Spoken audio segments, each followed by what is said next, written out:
Welcome to Adventures in Surgical Weight Loss with Dr. R. I'm Dr. Richard Rasmussen. I'm a bariatric surgeon and excited to bring you another story from a surgical weight loss patient. My goal is to give patients a place where they can share their amazing stories. I get to hear these stories all the time. I hope through this process to get rid of some of the bad information that exists about surgical weight loss. Today we get to hear from Bree Fellows.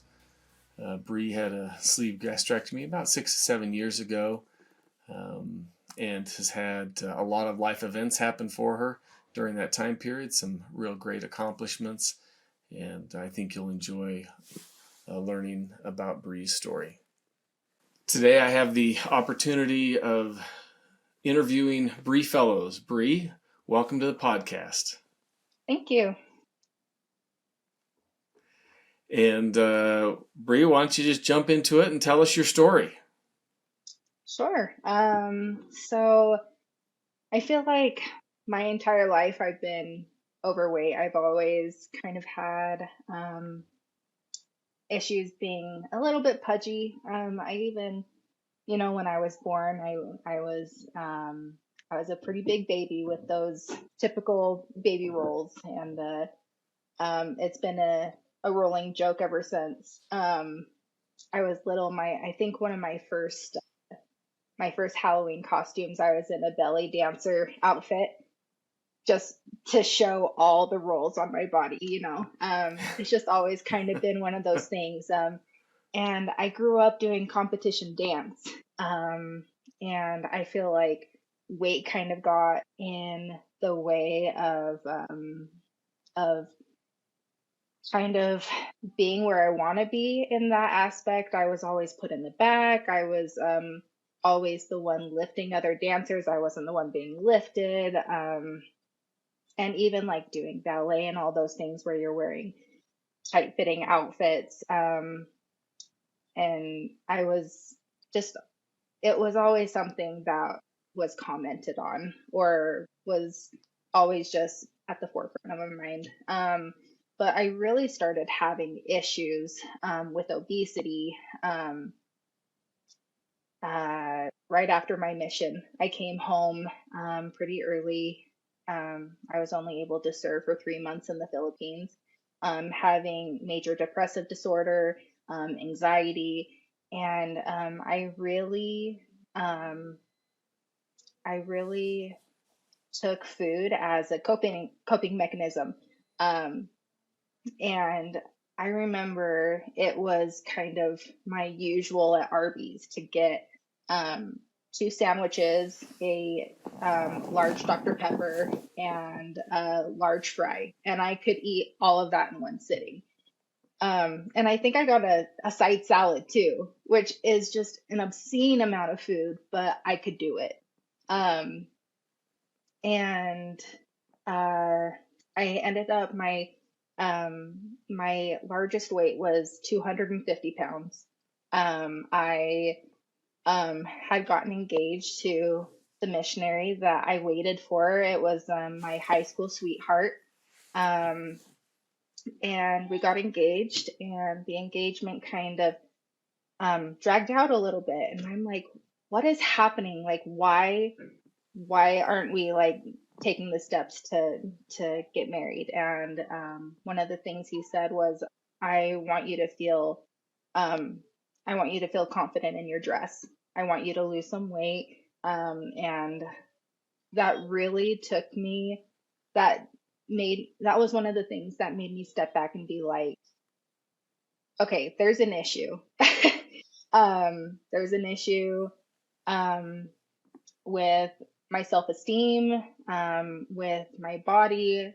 And I realized I wasn't happy and I was settling for certain things. I ended up breaking off the engagement with that guy. I mean, that was a huge, big red flag, but it also like put things into perspective for me, to start taking care of myself first before I delve into other relationships. And so I started looking into options. I did Weight Watchers. I feel like I would lose 10 pounds and feel really good about myself, and then I would gain 15. And then I would do like the paleo diet, and it worked for a few weeks, and I lost some weight, and then that got old, and then I would gain it all back. And it was just like this back and forth. And I could never really keep it off until I discovered bariatric surgery. And I looked into it, did the consultation, and realized that this would be a good fit. Um, and, it was a process to get everything sort of rolling, insurance wise and qualifying for all of that. I had sleep apnea. Um, I ended up going in and doing my sleep study, and I needed oxygen at night, which is probably something that I needed at home, which is probably why I was feeling so tired all the time, is because I wasn't getting enough oxygen when I was sleeping.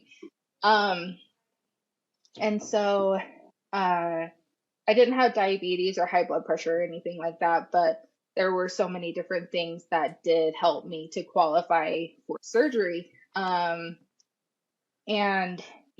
the journey to that point, making sure that, talking with the psychiatrist and everything, I was in a good mental state to where like I won't go back um, to leaning on food to be my comfort, and to finding other coping mechanisms was really something I struggled with, but I felt like it helped me in the long run.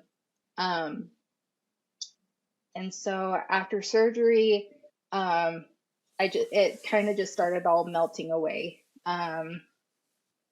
which was so comforting to me, because once I started to shed the weight, they really accentuate the importance of the surgery being a tool. It's not the whole it's not a fix all. It's not the easy way. It's definitely, you have to take that toll and put it to use.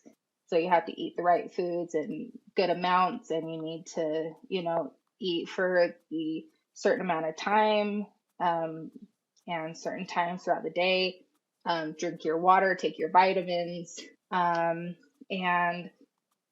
things that I used to enjoy um, that were not possible because of my weight gain, I was able to start doing again. I love hiking. So I was able to start hiking again. A I found a passion in running. I've never been a runner before, but I enjoyed it all of a sudden. And I started running with my sister and was able to do a half marathon. And, you know, it um it was so um it helped my self-confidence build so strongly to where I was taking care of myself. And then I met my husband, my now husband, on just a dating app. And he actually uh, was obese too and had shed a whole bunch of weight. He didn't do it the way that I did, but he was able to do fasting and calorie counting and running and all of that. So um, we were able to kind of what's the word?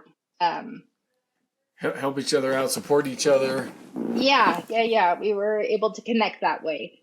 Um, so, and together we were able to like keep each other accountable for the foods that we ate, and we went running together. I introduced him to hikes, and it was just really good to be able to build off of each other's um, habits and thoughts. And it was just it was the first stepping stone in something that I wasn't able to take for myself, but then I was able to build off of it, which was so amazing. And I ended up losing 100 pounds. I was 250 at my heaviest, and then I ended up getting pregnant, probably 6 months after we got married. and ended up losing even more weight. My lowest was 135. So that was 115 pounds from my highest. And um, the hard thing about pregnancy is there's always some weight gain that comes from that. And I started to lose my tools, and started to um, get away from those eating habits and the exercising and everything that I used to be able to do. But I know that I can always fall back on those tools, and um, I know the habits that I can build up and have again to be able to get back to the place that I want to be. Um, so yeah, that's pretty much it. Wow, what a journey. Yeah, A yep, couple of questions. You yeah. talked about, in preparing, you were looking for coping mechanisms other than food. What kind of coping mechanisms have you developed? I was really looking for like therapy outside, someone that I could talk to. Um, I had really good friends that I could rely on and talk to that way. Um, and I also found um, not so much uh, prior to surgery, but after surgery, I found that running was very therapeutic for me. And so when I felt that hunger or felt the need to do any like binging or anything like that, I would say, "Hey sis, let's go for a run," and we would do that. And I took on EAP therapy. That was free therapy through my workplace. And I was able to talk through some of those struggles that I was facing at that time instead of going and getting a donut or a large Dr. Pepper or whatever I was kind of craving at that moment. That's great. Exercise, being active, therapy, resources, friends, those are all great methods coping methods with when life is stressful and hard versus Hmm. using food. Right. So, how was pregnancy having a surgical stomach? It was different for each one. It's kind of been crazy. So since me and my husband have gotten married, we've had three kids, and it was like I got pregnant with one, had the one, and then 15 months later had another one, and 17 months later had another one. So we had three under three, which is Wow. insane.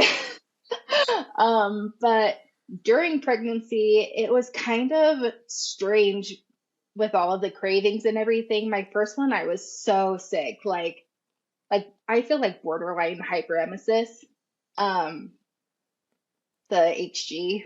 I lost a lot of bit of weight, and I ended up developing iron deficiency anemia. So like a lot of my vitamins had to be kind of altered in that way just to kind of keep up with the nutrient side of things. But all of my babies ended up being really healthy. I really didn't have any issues other than that increased need for iron. But no blood pressure issues, which I ended up going to nursing school actually. I'm a nurse now. And looking on like the labor and delivery side of things, which is what my nursing career kind of started off with, is if I weren't, if I hadn't done the surgery and were overweight, I could have had a lot of complications with like diabetes induced, I mean, like pregnancy induced uh, diabetes, or I could have had like a smaller baby or a bigger baby. Like, I feel like so many complications had been avoided because of the surgery. And so I'm so grateful that I was able to have healthy pregnancies and healthy babies because of the surgery. It didn't just benefit me, but also it benefited my family. Yeah, absolutely. And I think you bring up some great points. If mom is not morbidly obese, baby does much better. And that's very important. Uh, and so you've seen that. The other thing that comes up often that I see is infertility. So infertility is Oh very yeah. common with obesity, Hmm. and I've heard that. so losing weight, getting into a place where somebody's more fertile, is also a benefit of weight loss. Hmm. I So what didn't do you have do that for issue. nursing? I didn't have the infertility. Yeah, yeah. Three, No, three I under just. three. That's it. Definitely wasn't an issue for you. That's true. Sorry, what was your question before? What do you What do you do for nursing right now? So I'm kind of experimenting with a bunch of different things. So I started out with labor and delivery, and then I went into pediatric oncology. I was there for a little while, and now I just do pediatric home health as I do now. Awesome. That's great. Hmm. Along the way, you mentioned a couple of non-scale victories. Being able to run, being able to hike, things you hadn't done before or really done much of. What are some other non-scale victories that you noticed along the way? What are some other what? What was that? Sorry. Non-scale victories that you noticed along the way? Um, Honestly, like I know this isn't huge, but I feel like I had a lot of hair loss and I had acne and oily skin. I feel like a lot of that is cleared up. I've had um, some like blood levels have come back. Like I think I had high cholesterol before, and now they come back normal. I'm getting better sleep. Obviously, I told you about my sleep apnea, and I'm sleeping better. I mean, maybe prior to all of my small children being born, but those blissful couple years in between, like the surgery and having children, I mean, I was sleeping very well. Um, and I also feel like my self-confidence has built up to where I feel like I can um like make friends and communicate with others more. And I don't know if that's like a nursing school thing where I just have like this built-in confidence to talk to people, but I also just feel like I feel more confident in what I have to say because I feel like they're not looking at how I look, but actually like the things that I'm saying, if that makes sense. I just feel like I have more opportunities to connect to people in ways that I didn't have before. Oh, that's great. That's great. Um, through the process, what would you say has been the hardest thing? Like prior to surgery or after? Either or something in the process. Just what's been the hardest aspect for you? I feel like you know what you should be doing um, in terms of like portion sizes and eating for 30 minutes without a drink, things like that, where you know what you should be doing, but like in like the big picture of things, like I have three small children. Am I even like gonna get a full meal? Like, let alone be able to sit down and eat it for 30 minutes? Like, I feel like I have those tools in my belt buckle, but being being like having the capacity to actually use them, I feel like has been one of the hardest things. Just because I need it. I'm trying to come back and start making it a priority to start utilizing my tool belt again. Because I have it and I, you know. I mean, it's not that I eat junk food all the time and I'm like eating obscene amounts of food, but it's like I'm grabbing a bag of chips here and then I'm like, um, eating a bowl of pasta here, instead of like making sure I'm getting my protein and my vegetables and my whole grains and stuff like that. We buy the right kinds of food, but the way that I'm going about actually eating it and taking the time and exercising again, like who has the time to exercise when you have three under three? It's like just making it a priority to be able to utilize that tool belt again has been the hardest thing. Um, but the nice thing about it is I know what I should be doing. I can do a pouch reset. I can get my protein shakes again. I know how to cook the right kinds of food and I know my portion sizes, but just like getting back to that point where I'm actually like being able to make it a priority has been hard for me. Hmm. Yep, mothers definitely sacrifice a lot. That's a good Yeah, that's for point. sure. Um, That's for sure. but I think my prediction would be because you focus on that and you work on those things that your kids will grow up with healthier attitudes towards food, and what are the right things to eat, and understanding that a little bit better than maybe they would have otherwise. Yeah, I agree.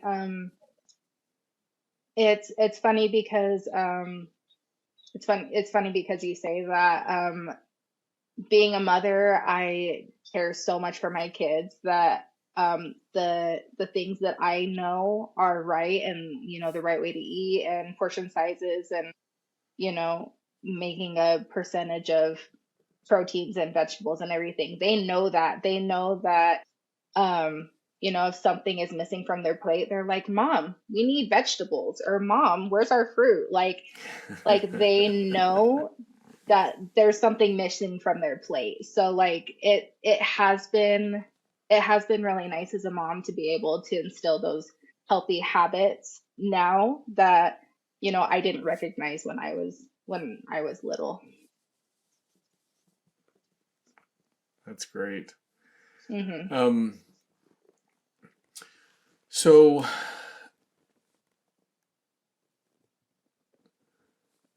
if you were um, counseling a friend or associate that was considering bariatric surgery, how would you counsel them? And before you answer that, maybe just for those that are listening, let them know what procedure you had and how long ago it was you had it. Yeah, so I had the gastric sleeve, the one where they kind of make a sleeve out of your stomach, and either staple and take away or just staple and I forget how you actually do the surgery, but anyways, my stomach We is more stapled like it a and took it sleeve. away. Yeah, I figured. Yeah, I'm Yes. like I can't remember if you take it away or not, but anyways, yeah. So gastric sleeve, and I forget what year it was, but it was prior to my marriage, and I'm coming up on 5 years, so I would say it was like 7 years ago. Um, and it's funny you brought that up because I actually have counseled um, quite a few people actually on how the process goes and how it's benefited my life. And I don't know if it was coincidence or what, but after I had it, I had one, two, three, at least 4 or 5 people that had done the same thing right after me.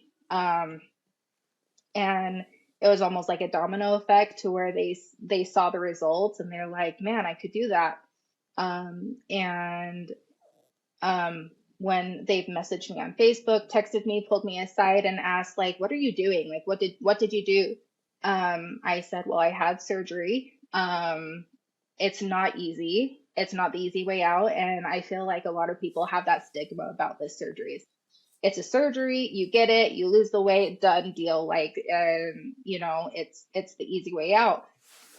But it's so much more than that to where there's a process to where you have to qualify, you have to you have to really make sure that the surgery is medically necessary. You don't just go and do it. You don't say, hey, let's schedule this for next week. Let's do it. You have to start eating the right amount of foods. You have to start exercising. You have to meet with a dietitian. You have to meet with an exercise therapist. You have to meet with a psychiatrist. Make sure you're mentally in the right place. There's so many different things that you have to check off before this happens. And then you have to create life-changing habits that last over a lifetime. So when I do talk to these people, I say, don't expect this to be the easy way out.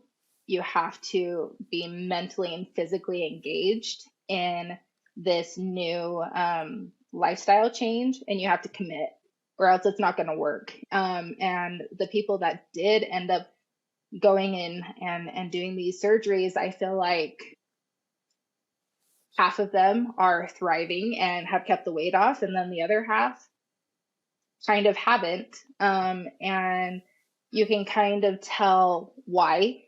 You can see the ones that are really committed doing their protein shakes, taking scheduled breaks so they're able to eat a 30-minute meal, and then the other ones that are snacking at their desk. You know what I mean? So it's like, it's definitely a lifelong commitment, or else it's going to be all for nothing. That's why there are so many loopholes that you kind of have to jump through before you go through the process of actually undergoing surgery. Yeah, good point. A lot of how we set up the preoperative education is centered around helping people understand what they're getting into and what the changes are that they need to make. And as you've noticed, if you use that tool correctly, it works. And if you don't, then it's not going to work for you. So it's making sure you're in the right headspace, ready to take on that challenge is an important point. Right. So for you personally, would you do it again? Without a doubt. Absolutely. I would do it 100 times over. Yes. Great. Anything else about your story we should know or you'd like to share with us? Honestly, I think we've covered just about everything and more. So. Awesome.